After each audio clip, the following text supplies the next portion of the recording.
Brought to you by NBC bearing, भारताची पहिली bearing उत्पादक।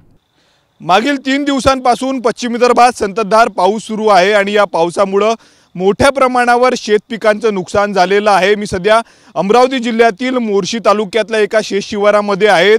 याला शेत शिवार तर आपण म्हणतोच, परंतु याला तलाव म्हटलं तर वावगं ठरणार नाही, कारण तशी परिस्थिती आहे। संततधार पावसामुळे पिके जे आहेत ते हजारो हेक्टरवरील पिके अमरावती जिल्ह्यातील पाण्याखाली गेलेली आहेत। तलावाचं स्वरूप अक्षरशः शेतांना आलेलं आहे। ते कपाशीचं शेत आहे आणि आपण बघू शकतो जवळपास या ठिकाणी टोंगाळाभर जे आहे ते पाणी आपल्याला पाहायला मिळतं आणि या पाण्यामध्ये अक्षरशः कपाशी जी आहे ते जमीनदोस्त झालेली आहेत। हातातून संपूर्ण हे कपाशीचं पीक शेतकऱ्यांच्या गेलेलं आहे।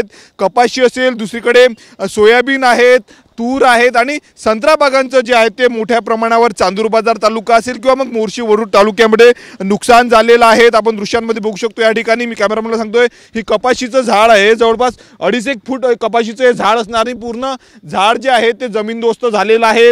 पाणी जे आहे ते संपूर्ण पाण्याने संपूर्ण हे शेत जे आहे ते व्यापलेलं आहे, त्यामुळे मोठं शेतकऱ्यांचं नुकसान होणार आपण दृश्यांमध्ये बघू शकतो। टोंगा या ठिकाणी आहे, तुरीचे झाड असेल, त्यानंतर संपूर्ण कपाशीचं हे शेत आहे आणि जमीनदोस्त संपूर्ण कपाशी झालेली आहेत। मोठ्या प्रमाणावर शेतकऱ्यांचं नुकसान झालेलं आहे। संत्रा बागा जे आहेत ते संत्र गळून पडलेले, त्यामुळे कोट्यावधी रुपयांचा संत्रा जो आहे तो मातीमोल झालेला आहे। तब्बल 3 दिवस सुरू असलेल्या या पावसामुळे मोठं शेतकऱ्यांचं नुकसान झालेलं आहे। अकोला असेल, अमरावती, यवतमाळ, वाशिम आणि बुलढाणा या 5ही जिल्ह्याला जो आहे तो मोठा फटका बसलेला आहे। आज 3रा दिवस आहे आणि 3 दिवसांपासून संततधार पाऊस सुरू आहे। दुसरीकडे माधान गावात देखील शेतकऱ्यांचं मोठं नुकसान झालं, त्यामुळे नुकसान भरपाई केव्हा मिळणार असा शेतकऱ्यांचा प्रश्न आहे। परंतु नुकसान भरपाई जी मिळते ती तोडकी मिळते, परंतु नुकसान मात्र शेतकऱ्यांचं मोठं झालेलं आहे। त्यामुळे मायबाप सरकार शेतकऱ्यांना तत्काळ मदत करणार का हे पाहणं महत्त्वाचं आपण बघू शकतो। लहान लहान मुलांसारखे जपलेले संपूर्ण हे कपाशीचं शेत आहे, ज्याला आपण पांढरं सोनं म्हणतो, परंतु पांढरं सोन्याचं झाड जे आहे ते या संपूर्ण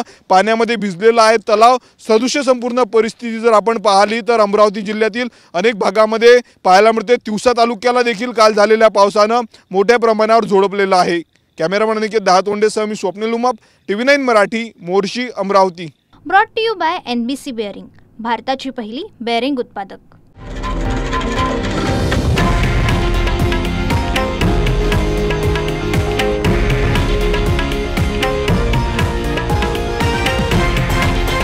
हे आहे देशातील नंबर 1 न्यूज नेटवर्क आणि आपण पाहत आहात TV9 मराठी, एकमेव।